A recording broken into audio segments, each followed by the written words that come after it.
welcome to Pod Return to the Waking Sands. We are a Final Fantasy XIV companion podcast where we explore the lore and story of Hydaelyn and beyond. My name is Jen, and I'm joined by my co-host and researcher who is mid-sip. I'm Levi, and I'm drinking the drink that Jen made and said, just kidding. I want a different drink. We appreciate your service. Great. I have this one. I want a good one. Exactly.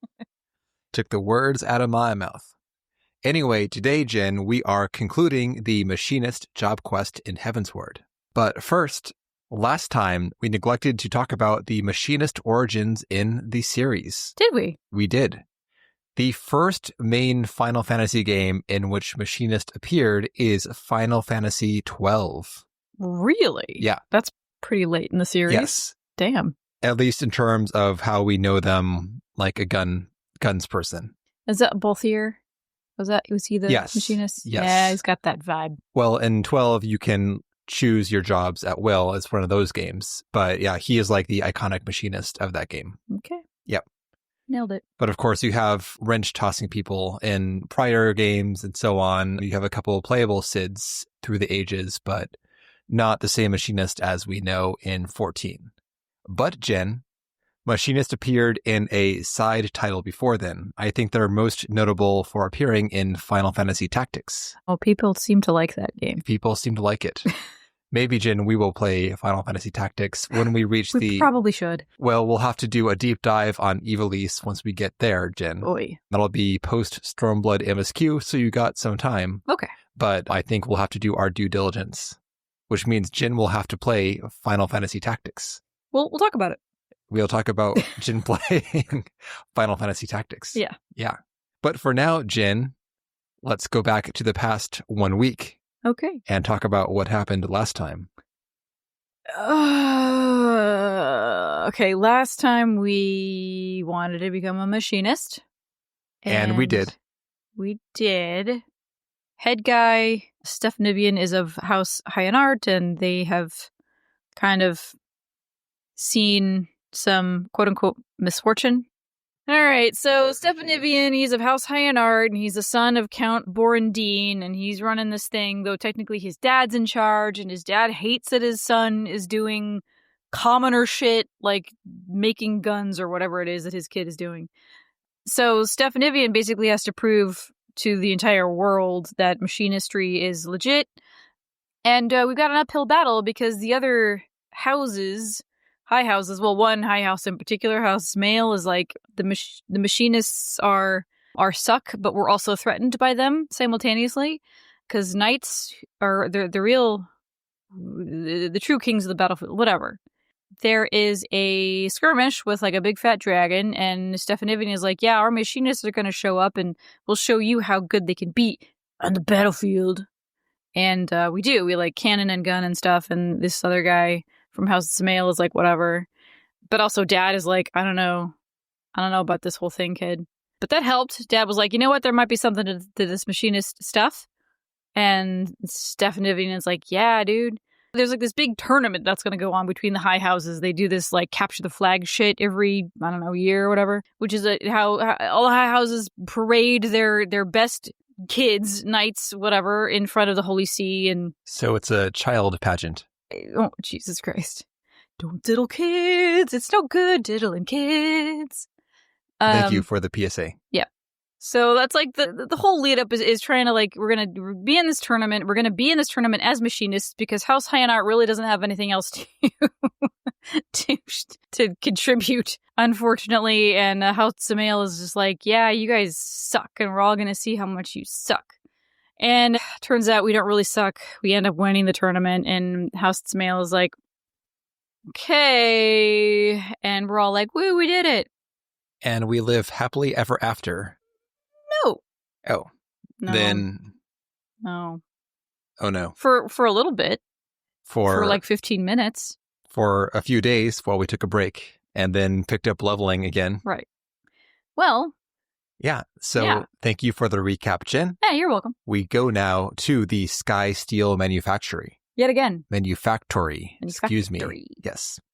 Our House Hyanart mechanical visionary, Stefanivian recaps our situation. With our recent tournament win, the Machinists have nowhere to go but up. And we will be joining Ishgar's defense as promised, reinforcing House Dzemael. This effort is sure to include interference from our rival, Tedalgrinche, but Stefanivian sees opportunity. Whatever he throws at us will just be a stage for us to prove our worth further. But for now, it's time to celebrate our recent victory. So we are tasked with tracking down our Limson marksmanship instructor, Rostenthal, and the demure and fiery maid, Joy. So we track down Rostenthal, who as usual doesn't want to do anything, but we pressure him into showing up to party. So he says, fine, I'll come to your party, but I won't like it. And then we figure out that Joy's probably at the manor doing her day job of being a housemaid. So we head to Hyenart Manor and don't find Joy, but we find Dad, Count Borendine de Hyenart. Stefanivian's dad, by the way. We got multiple dads. Yeah, Jen. Daddy B. Mm-hmm. Multiple dad alert. Yeah, dads will fuck you up. We got good dads this time, Jen. Oh, he's turned the corner. Yes, he has turned the corner. Yeah. But Count Berendine informs us that Joy won't be joining us ever. So he returns with us to the manufactory to explain the news. The news being, Joy has wed. What? That's great news, says Rostenthal. No. What's funny is he's like, Joy has wed. And immediately the ominous music starts. Like, wait. Isn't that good? No, it's terrible. But Rostenthal is ecstatic. He's like, yeah, let's get more drunk. Yeah, woo! We're already having a party. Now we can have a second party. Stefanivian is confused. He has heard nothing about this. But the Count says, yep, she cleared out her room in the manor house and she left behind her firearm. And Stefanivian, of course, focuses on the manufactory. He's like, oh no, our star machinist is gone. Dad tells them to buck up and deal with it. You got work to do. Yeah. So have fun, kids. And he leaves us alone. Also, Borendine mentions that familial circumstances demanded a swift union be made. And I took that to mean that she was pregante. Possibly. But Celesto, who is our most streetwise team member, has some suspicions. This is awfully sudden. No, the whole thing is sus as hell. Celesto knows Joy's father since... They used to hunt. Yeah, and then Joy's dad said, hey, my daughter loves working at this here manufactory, and Celesto says, that sounds pretty sweet, sign me up. So he got looped into the crew through Joy, essentially, and he's like, I know nothing about this wedding, this seems off, so I'm going to go check it out. But for now, we have to prep for our upcoming duty to House Dzemael. And the celebration is called off, there's no celebrating without Joy. Can't have celebrations without Joy. Yep, so canceling the party. Sorry, everybody. Joy's fault. So Celesto's gonna go find Dad, Joy's dad, to be like, yo, where'd your daughter go? Like, she didn't even say goodbye. This is bullshit. Apparently, when Celesto looks into it, both Joy and her father have gone. They're both disappeared. But unfortunately, we have this thing that we're doing with House Dzemael that's hella important because this guy is on our ass and he wants to see us fail and or die. So House Dzemael, along with a bunch of other houses and people and whatever, they've been working to revive the township of Falcon's Nest. And it's been slow going because they're interrupted by Javanians all the time. And intel suggests that a horde is planning an assault on the settlement, and Steph assumes that House Dzemael will put House Hyenart on the front lines. For obvious reasons, we can't fail. And Steph is working at Stefanivian. We go way back. I call him Steph. Steph is working on a new attachment for our firearm, and once again, we are tasked with pilfering components from the Empire, and this time we're going to Castrum Sentry. He loves just shoving us into the middle of stuff and stealing things. Yeah. Castrum Sentry is the one in Mordona. Yeah. So we go in there, we drop in, we fight some dudes, steal some bits, and then that's that. So components cloyed. Steph then asks that we ask around the broom regarding the whereabouts of Joy and her dad. And Celisto's attempts have thus far been rebuked by the community. And Steph was like, well, maybe you should do it. Maybe people will be a little bit more loose in the lips if it's you and not Celisto. For some reason, I don't know. Celisto's one of them. I don't know. Also stopped by and I said hello to Tataru while I was down there. I'm like, what's up, girl? And she's like, I made a stew and it's real good. I'm like, Nice. I bet it was. So the dirt is the old hunter found himself a brand new job and saw his little girl get married all on the same day. She found some husband in Falcon's Nest and dad secured some job. Maybe. So according to the rumors, the husband is the brother of a famous carpenter. I immediately thought of Beaton, but I'm like, no, absolutely not. And he doesn't need to work. I bet he does need to work, and I bet Joy is doing all the work. Obviously, the answers we seek can be found in Falcon's Nest, so off we go. Before we head out, we report back to Stefnivian, who confirms that his prospectometer points unerringly to the west. Prospectometer. It's prospect-o-meter. That is not how it's spelled. I don't care. Fine, whatever. It's like smell-o-vision. But when you spell smell-o-vision, it's got the dashes. We will go with your version, Jin. To each their own. Regardless, we tell Stefanivian, and he's like, okay, my prospectometer is pointing unerringly to the west. Yeah, no shit. So we got to go to Falcon's Nest. And he declares that his prospectometer never lies, which is not true. This was like the S-tier team member last time, but now it's F-tier. Because this thing's going to fuck him up quite a bit in this series. Well, that's what happens when you rely on superstition, basically. Let me consult the tea leaves. Let me consult the prospectometer. No, it was processing fresh prospects last time, and now it's processing existing prospects that are already processed. So it's outputting worse quality prospects. Okay, I see. Either way, every time he's like, this thing's telling me to do this is actually wrong in this episode. It's like, nope. He's like, my prospectometer isn't helping me at all. It is not. It is hurting him, actually. Maybe just make your own decisions, man. Also, if we're doing MSQ character check-ins, we can find a Monolane right now in the markets with Honorwa. Oh, yeah, I stopped and said hello And to he's them. like, I heard there's like a nice-looking waitress at the Forgotten Knight. Yeah, there is. We should go check her out. Oh, he wouldn't be the first one to fall head over heels for Tataru. So that's what's going on with those two. Yeah, watch out, Wedge. Oh, no. Yeah, he's elbowing in. I thought you were doing like an armpit fart motion at first. I was very confused. Wow, it's like you don't know me at all. Incorrect. That was, okay, I can see how you could see that. It should have been more like this. Instead of like the wing flap. Exactly. Good audio. Love it. Okay, so we go to Falcon's Nest and we look around and we find Joy walking around and she is shocked to see us. Awkward. Yeah, Stefnivian gives her the recruitment pitch immediately. Come work for me. Also, bring your husband. He can work too. Yeah, oh my god, dude. And she's like, no, I can't, me lordship. I can't be a machinist no more. It's best for everyone if I leave that life behind. All I want for me is a simple life, one what don't cause problems for those who show me such kindness. Wow, that's hard to say. Yeah. Don't cause no problems for nobody no more. Exactly. Mm-hmm. It's a so she negative. will be praying for us, but this is the last time we'll speak. She's like, I'm so glad. This was well played as far as like a very polite way of saying, please don't talk to me ever again. Yes. Like, I'm so glad I got this opportunity to say goodbye forever. For the last time. Yeah, I got this final time to speak with you. Take the goddamn hint. And she bustles off. Yeah. And now... Steph's like, well, the greater good for who? Like, the greater good for you? The greater good for, like, some asshole that you just married? Like, what? Well, more so, he's like, I thought she liked this job, but maybe it was me who pushed her into it. There it is. By arming the commoners, 'twas my intention to place them on equal footing with the nobles who seek to rule them. But, caught in the throes of self-righteous ambition, mayhap I have treated them no better. Aw, some self-awareness. He is very close to getting it, but not quite. Yep. Good steps, though. So back at the manufactory, Celisto says he stayed back in Falcon's Nest a little bit longer just to see what the fuck, you know?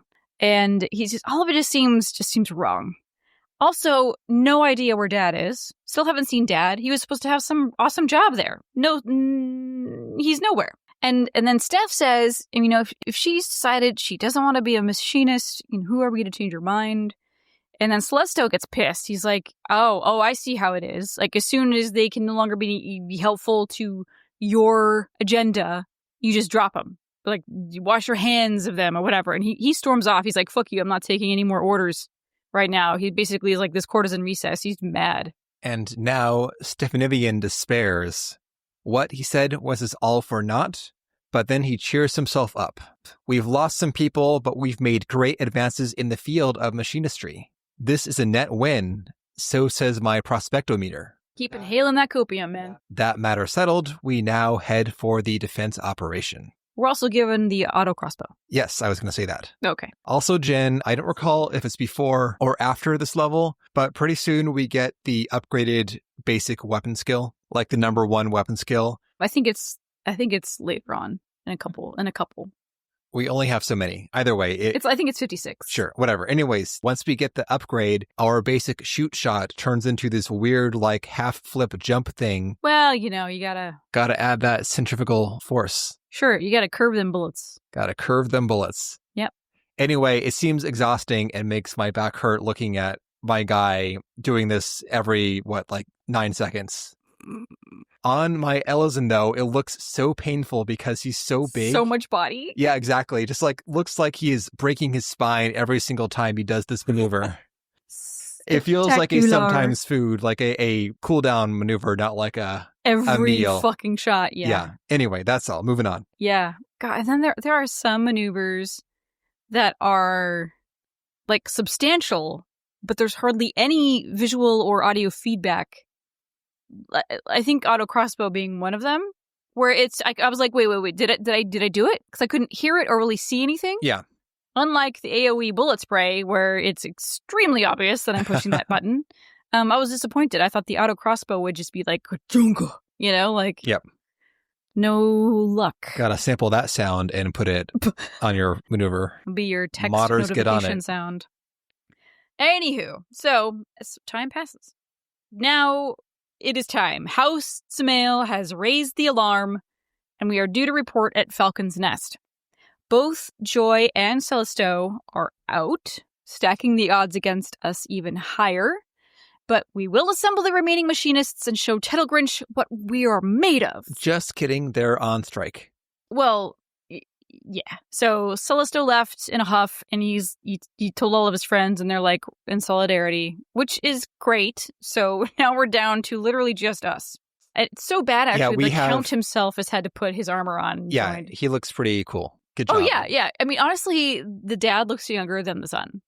Or they look like they could be brothers. Yeah. Of course, that's Ellison's for you. I know, right? We are down to, from the named team, we have ourselves, Stefanivian, and Rostenthal, who will fight dragons for a pay raise, essentially. Right. He's like, my contract does not stipulate to fighting dragons, as mentioned, but I will accept some overtime or whatever. Yep. Which is fair. House Hyenart, who has a very depleted main force. They've had to bring in their remaining 9 knights or whatever to pretty bad. Yeah, to aid in the defense. So, just to make it make the moment that much better, Tedalgrinche shows up and mocks us all as he does. Celestial, however, appears suddenly with the news that they have found Joy's father. He is imprisoned in the broom. This is after Tedalgrinche leaves, by the way. Yeah. Tedalgrinche is like, ha ha ha, you suck, leaves. Celestial walks out. We found Dad. So the timing of everything is beyond suspect. And with Joy's father getting jailed immediately after securing this job in Falcon's Nest, and then Joy leaping into marriage with some dude. So Celestial is certain that these are all the machinations of House Dzemael. Yes. Obviously. Yeah. Yes. Correct.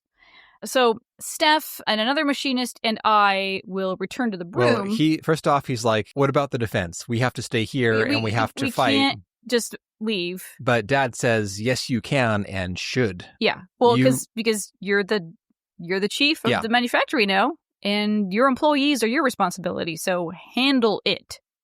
And we'll do what we can here while you handle that. And we're like, okay, great.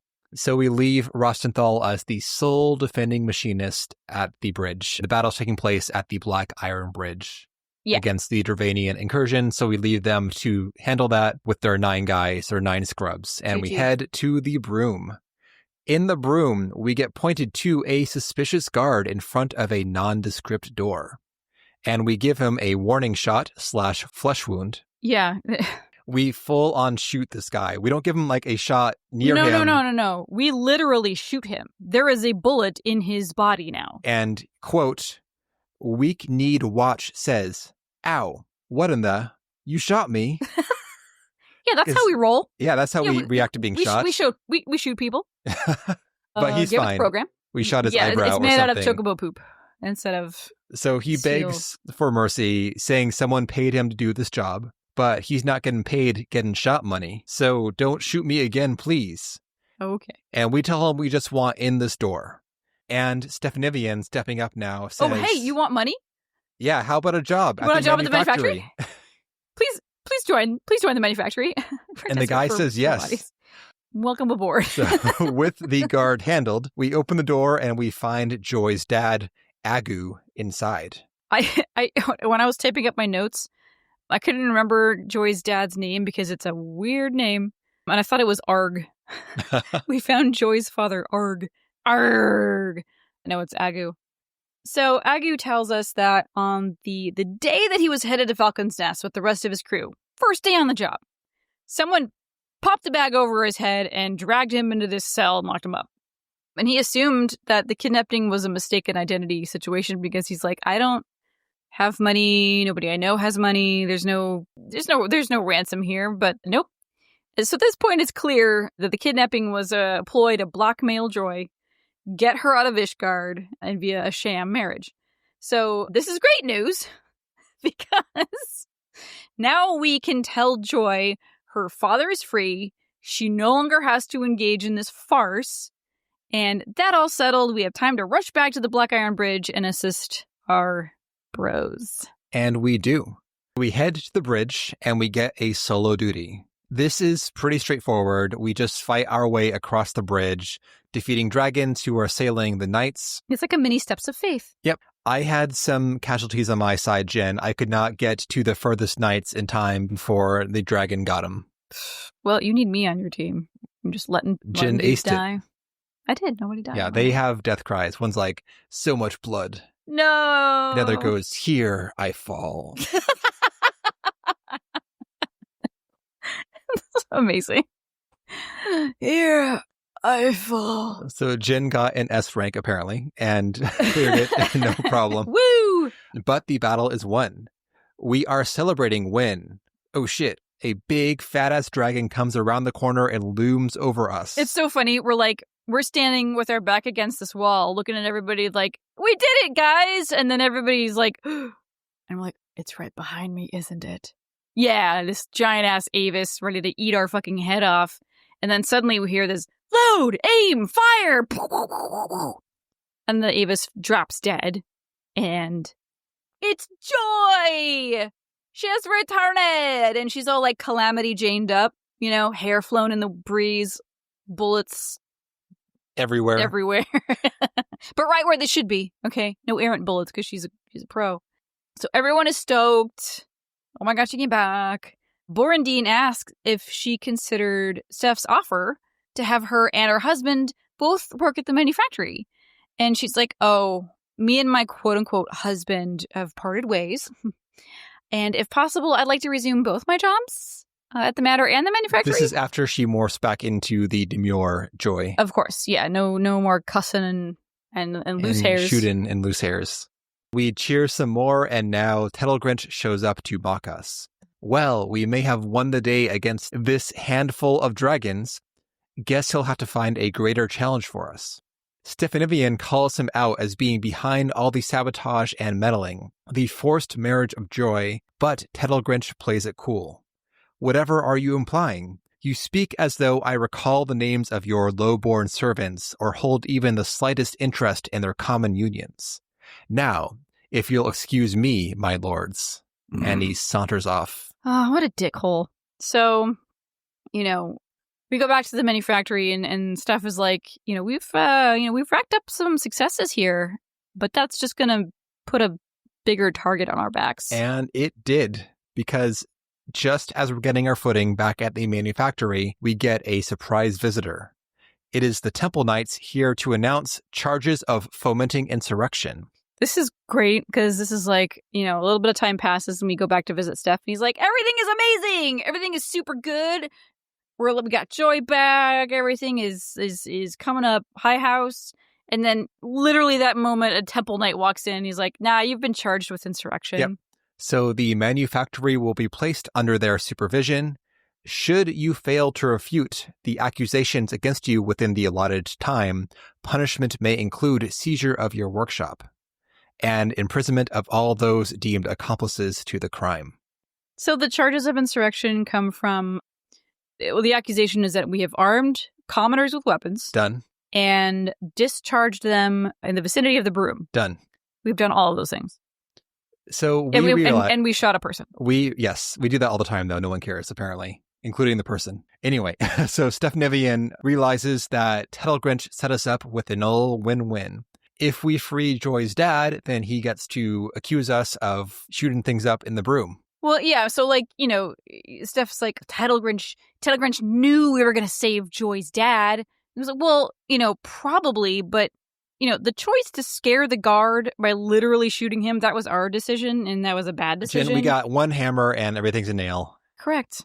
So, between proving that we didn't do something, which we did do, or finding evidence of House Dzemael's chicanery, the latter seems way easier. So, we're going to focus on that. We're going to go talk to the people and see if we can dig up some dirt. And in the Forgotten Night, I believe, safe from prying eyes, we regroup with Celesto, who shares that the new recruit, the guard, was all in on his new job, showing up every day on time, great attitude. Actually very skilled. Yes, at that machinistry. Too. But suddenly he did not show up for work any longer. That's very suspicious, so Celesto went to investigate. And he found the man's home raided, with naught there but broken furniture and a single ragged chocobo feather. Whoop. Mayhaps some chocobo hunters were hired to pack this potential witness out of town. So we head to Tailfeather with the gang, and we split up to search the chocobo forest. Indeed, we find a trio of hunters about to execute our guy in some remote corner.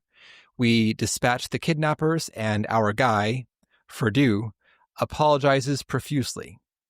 And he says that these guys forced him to submit false testimony against the manufactory, then dragged him out of town.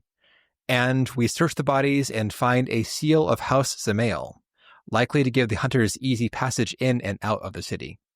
So that's some hella evidence. We have testimony, we've got a seal. This gives me RPG PTSD, because if this kind of clue were found in a tabletop game, everyone would be like, why is he carrying around a ID card? Oh my God. That would not be accepted by a real-time audience. Well, it's a smoking gun, pretty much. Well, of course, yeah.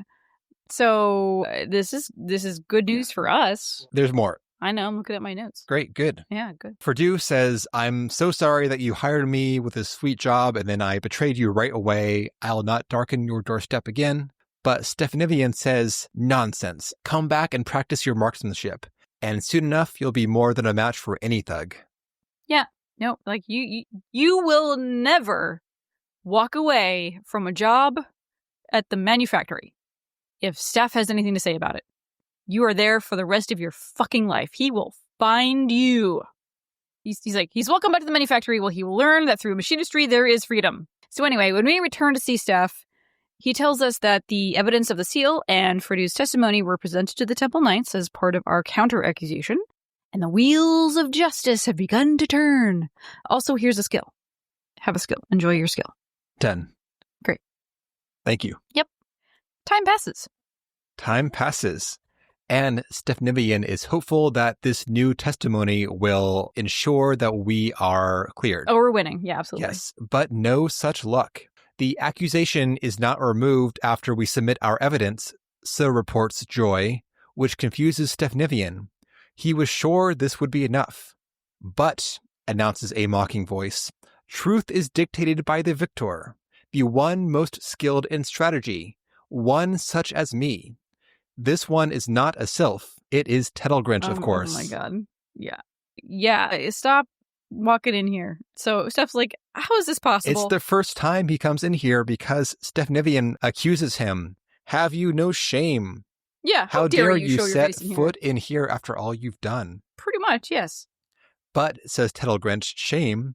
Why, you were the one who submitted a forgery of my house's seal as evidence. Furthermore, the twice-altered testimony of a commoner is hardly evidence at all.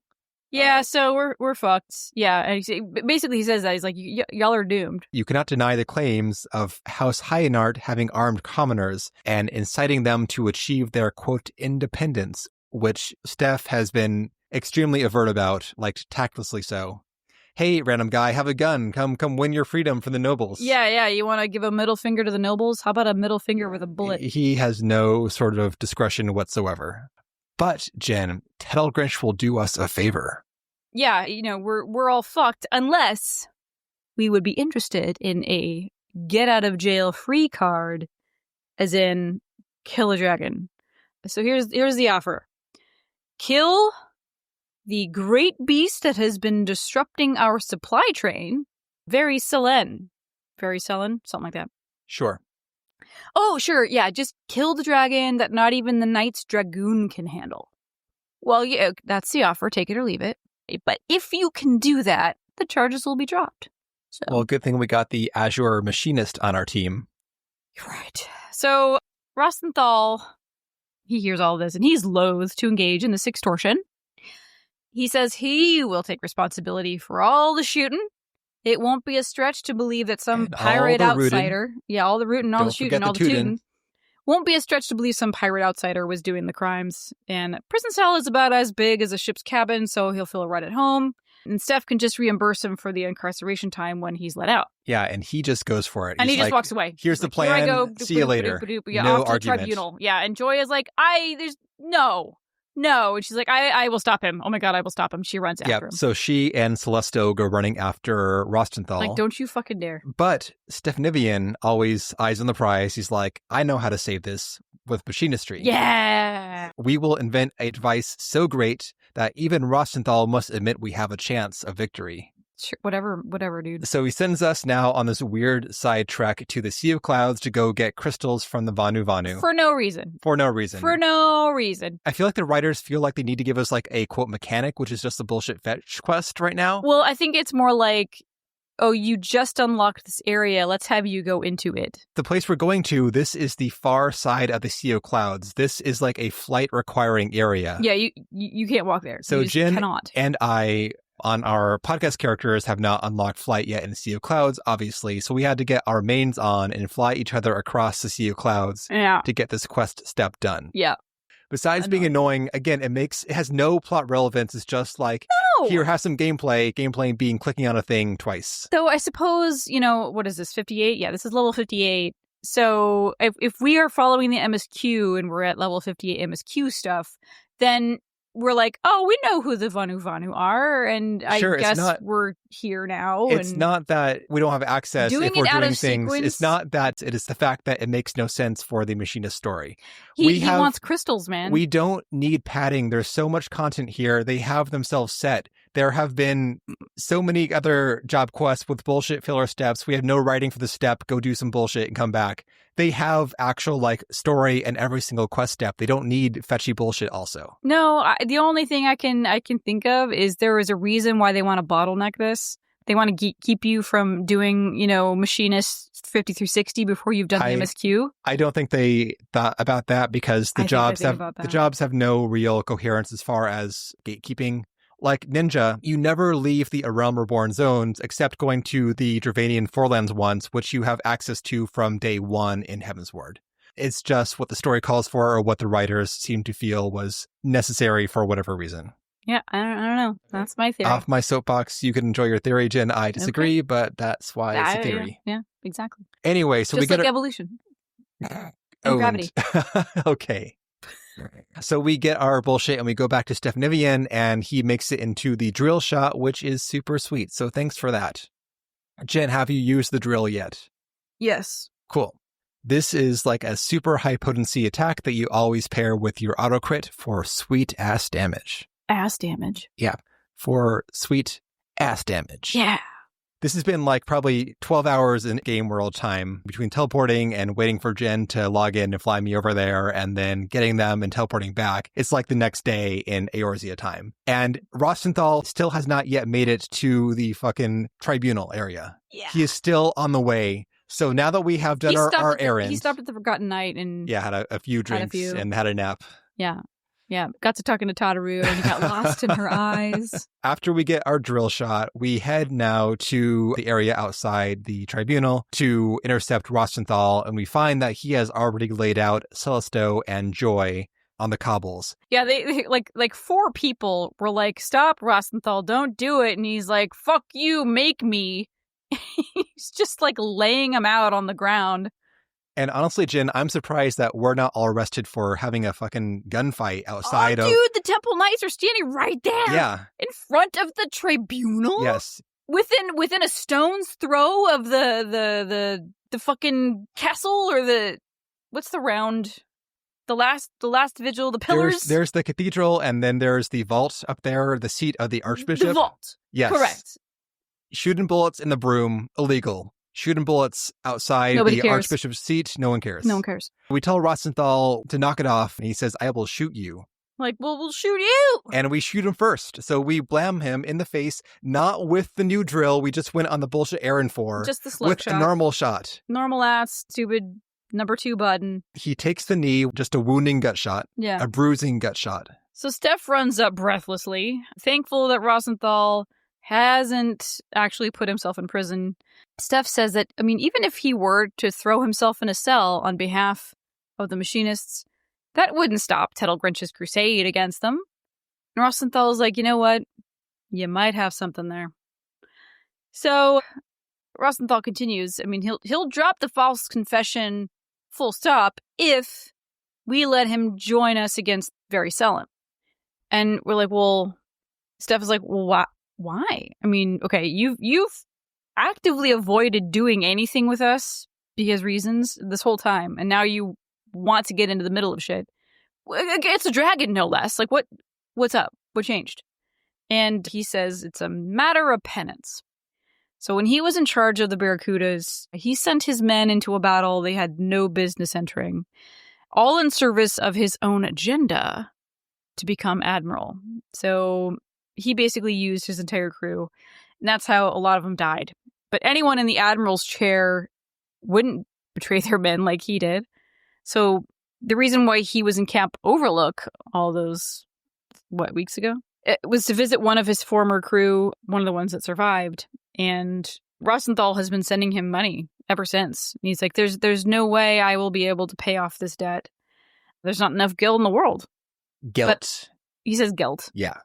But at last, now he has an opportunity to see his students charge into battle, and he will be by their side. Aw, I knew I liked you. So the date of the trial against Very Sullen has been set. Because, we've got the observatorium, they're tracking all of this stuff so they can kind of tell, they can schedule that, apparently. And while the fate of the manufactory and the machinistry itself hangs in the balance, Steph would like to celebrate everything that we've accomplished so far. But as always, everyone who should be at the party is off doing, random crap. So we need to go find them and haul their asses back into the manufactory for our fucking party. So we find Joy, and she's like, this is kind of like I don't know, like an epilogue almost, but it's not an epilogue yet. So she's like, oh my god, yeah, I'll be right there. Also, thank you for helping me find my way. You're welcome. Okay, great. And then we go find the Count, and we're like, hey, come to this party. And he's like, whoa, you're actually inviting me into the manufactory? That's weird. But he doesn't feel like it's a table that he can rightfully sit at. And he left all things Skysteel Manufactory to his son, and he's gonna let it be. But I will pray for you, and I will pray for the success that this victory will bring. He's being supportive. And then, Rostenthal, we go find him, and he's like, another party? What's with all the parties? Oh, we didn't really get to have that first one, so that's fair. He knew right away that we would be a demon with a carbine, and now here we are. all these days later, ready to stand side by side to face the biggest dragon to ever hit a supply train. Which is a funny thing to say. And then Celestial is like, Steph has always done right by me and commoners and making us feel welcome and stuff. Except that one time. Except for that one time, but he learned his lesson, blah, blah, blah. So yeah, we return to the manufactory and a big old table has been set with like food and drink and fruit and stuff. Mostly fruit. And so Steph thanks us for rallying the troops today and every day since we walked through the doors. Though our next battle together will indeed be perilous, it shall serve to demonstrate the pinnacle of our achievements. When very sullen lies defeated in the snow, we will have accomplished a deed that Tedalgrinche and the Holy See believe nigh impossible. And now we go see the dragon. The day of the trial comes, and we head out to the far northwest corner of the Kurthus Western Highlands. Tedalgrinche and a priest are here to oversee our trial by dragon, and he has happily provided a cart of meats to entice our dragon. We wait, and the dragon arrives as was foretold, and is lured by those meats. Oh, a lot of meat crates in this quest line. Did you talk about the priest too? He brought a priest, and the priest is like, I'm going to watch you, motherfuckers. And if you're victorious, or if you die in battle, then good. But if you bail, then y'all bad. Are fucked. Pretty much, yes. Yeah, so, I mean, like, the smug level between this priest and Tedalgrinche, it's all just super gross. And Tedalgrinche is like, hey, make sure you look real close at everything they're doing. I wouldn't want you to miss out on, like, the bloody details or something. Something just awful. Just awful. These people are awful. Yes. They walk up to a nearby cliff so they can watch the slaughter. So the dragon smells those meats, and he and his minions descend. And this dragon is huge, or so says Rochenthal. Stefnivian has one order for us. Survive the battle. Yeah. Remember the ninja? Yes. Yeah, like, I order you to not die. He literally does that. I am triggered by this phrase. I'm like, wait, No. Didn't they do this? They did this. They did this, yes. I thought it was a different IP. Nope, same IP. Nope. Just like 2 months back. Anyway, we get to warm up with a horde of lesser dragons. We're in a icy ravine with dragons approaching from both sides. This is a bit deceptive. You start off facing a group of dragons alongside the A-Team, Rochenthal, Stefnivian, and Joy, and these dragons go down fast. But apparently, Celestial was holding the line alone behind us. Yeah, after a bit, he's like, you guys, I need some help back here. Like, whoa, holy shit, dude. Say something sooner. Fuck. So we get to run back and deal with him, make sure he doesn't die. He was half dead by the time I realized he was under attack, so I rushed over there. I had a tank of juice, though, for the auto crossbow. Nice. So I was able to pull aggro off him and save him from dying with some crossbow spam. Mm-hmm. I wonder if him dying in phase 1 affects phase 2. We'll never know. We'll he didn't die on my watch either. Well, good. Good job. After we defeat the first waves, we get a mid-battle cutscene. The dragon swoops past us, buffeting Tedalgrinche and the priest off of their vantage point, and they topple into the midst of the horde. I thought this was them dying. I mean, they're like 30 feet up on a cliff. They fall on snow. Flat onto their backs. On 30 snow. feet below, I guess on snow. They don't die. But now they're in a real vulnerable position. They're going to get 8. Like, they're donezo. But Stefnivian orders the Machinists to protect the fallen. Protect the fallen! Why, wonders Tedalgrinche. If I die, you are free to pursue your agenda. Well, actually, says Stefnivian, if my Machinists are to be the spear and shield of Ishgard, we must defend all her citizens with equal zeal. Tedalgrinche smirks. Ugh. I fear that excessive association with commoners has softened your brain. The oath you have sworn, however, is indeed a knightly one. And Joy yells at him to shut up. If you're done yapping, we're a bit busy here. Wag that tongue again, and it'll be the first thing I put a bullet through. Fucking amazing. And then Steph is like, yeah, I believe her. She doesn't just threaten anybody. And we get to fighting. So once more, Jin, I got duped by this battle. The big dragon lands, and once again, the A-team fights the dragon, and we're like, oh shit, we gotta kill the dragon because that's like the main thing, right? Yeah. But once more, poor Celestial is left all alone with like these scrub machinists, Guys! and he is holding off a swarm of lesser dragons from Tedalgrinche and the priest. It is a lot. Yeah. And for me, I did not realize that I had to pivot until Tedalgrinche was like half down on health. Yeah. I think I got like a little pop-up or something like, Tedalgrinche isn't doing great. I'm like, God damn it. Normally, you're doing the cool shit, and like the supporting cast does the supporting shit. Yeah, it's like one-on-one, little mob versus little guy, little mob versus little guy, and then you and the main characters doing the cool shit. But no, we've got to do all the shit. Do all the shit. Mm-hmm. So I was afraid, because I had aggro from the dragon, I was afraid that it was going to do like an AoE on me, and it would kill the priest and Tedalgrinche. Yeah, right? Yeah, it was spicy there for a second, but everybody lived. Everybody lived, Jen says, with sad sounds. Well, I don't like care. Whatever. Yeah, he's an evil bastard, but to die in that way would just not be cool. Take the high road. Step to the high road. We take the high road. Absolutely. With the deed done, Tedalgrinche withdraws his accusations and offers us a boon for saving his life. All Stefnivian asks for, though, is that he leave the manufactory alone.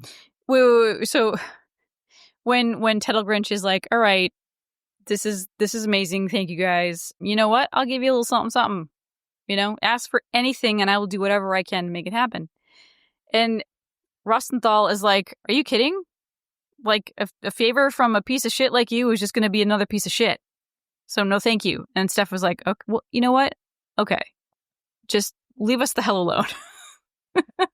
And Tedalgrinche is skeptical. Is that all? No chests of coin? No promises of power? The workings of your mind are truly an enigma to me. But you shall have my word on this, nevertheless. Indeed, we shall discover the best means by which your fine machinists might contribute to Ishgar's defenses. Okay. Stefnivian says, 'tis only from behind a sturdy front line that a machinist's full potential is realized. Together with your knights, however, we shall change the face of war. And now we're all friends, because now Tedalgrinche gets to have his battlefield supremacy of knights. He gets to gloat that knights are the true masters of the battlefield, and he can now not feel threatened by us, so we're all happy and best friends. And he will see us on the next battle. Field. Right. Battlefield. And he goes off into the sunset. With the job officially done, Rostenthal goes off to find his own path, and the rest of the gang can now fully focus on the manufactory's success. The end. Yep. All good.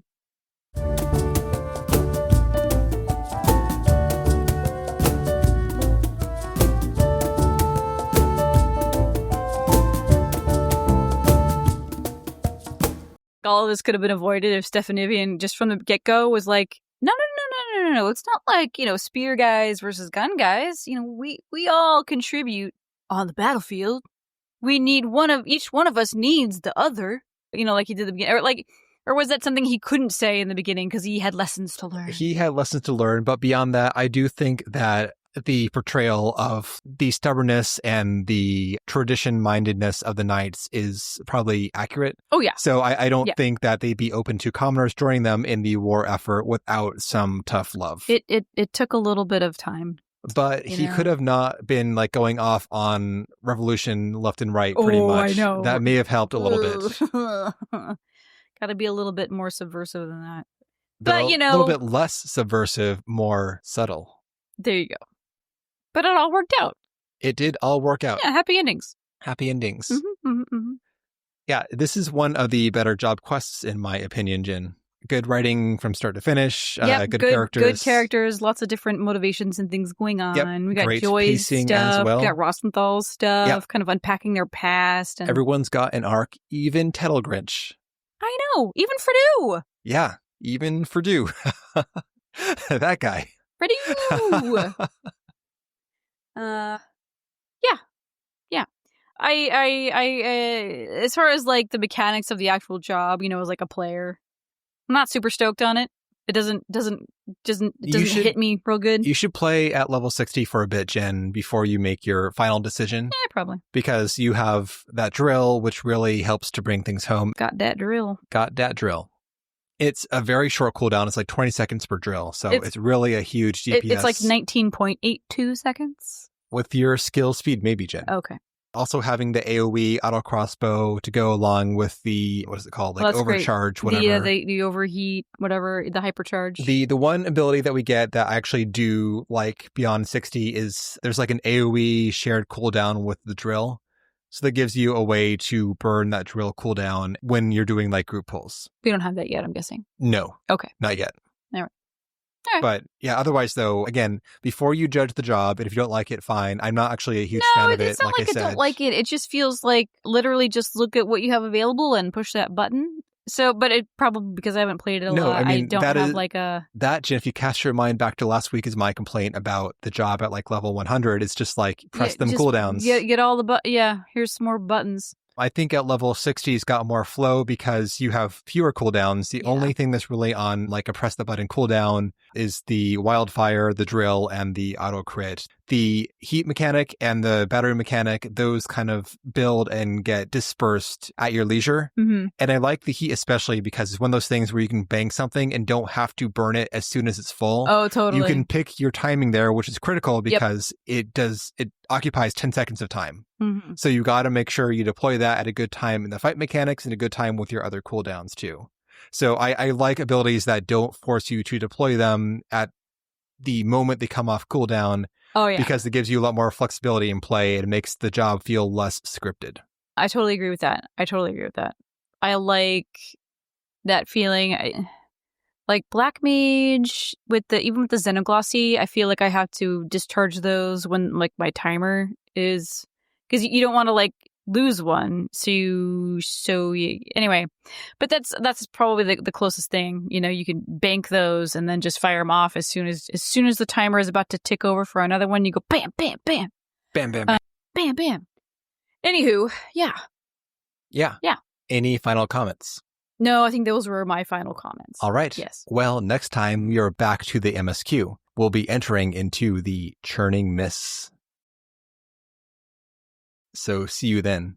As Jen stares at me for like 5 seconds, waiting for expectantly the catchphrase for you to or say whatever. The thing. Yes. I don't know when I have to do my thing if you don't say it. When I say what's next time, Jen, are you new here? 152 episodes in, Jen. No. The transition for the outro is see you then. It is not. Yeah, if you don't say it, I don't know what I'm doing. The record shows. I am lost in an abyss. Okay. I'll see you, Jen, at the outro. Oh my god.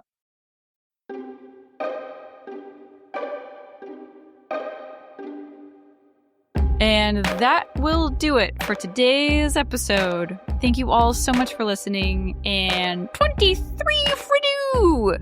If you'd like to get in touch with us, you can at podreturnffxiv@gmail.com. We are on Blue Sky at podreturnffxiv.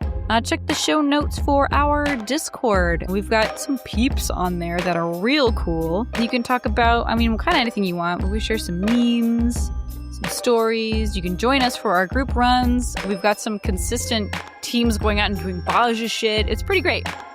So check it out.